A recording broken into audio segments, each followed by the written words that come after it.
Entristecidos los árboles, parece que saludan al cielo.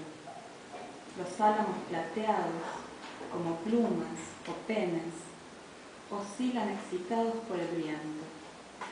Su costado de plata parece que nos enriquece, sin tocarnos.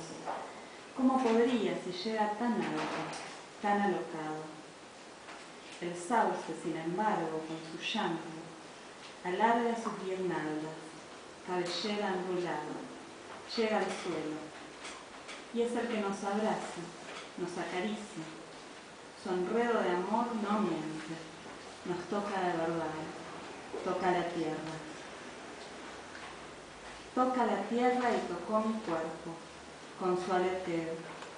Un perfume a ese deseo, ese cuerpo pequeño y muerto, de la que fue mi amiga. Libres las dos, pájaro humana, las dos cosas a igual tiempo.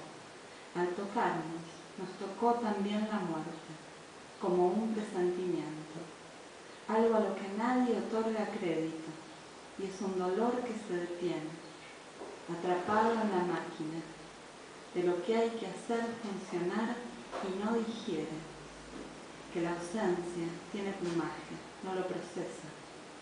Luego de un encuentro milagroso, en el pedregullo de lo ordinario, una alegría haberte tenido. Queda entonces un hueco sin adentro, que traduce todo lo que consiga en viento, en polvo y sin sentido.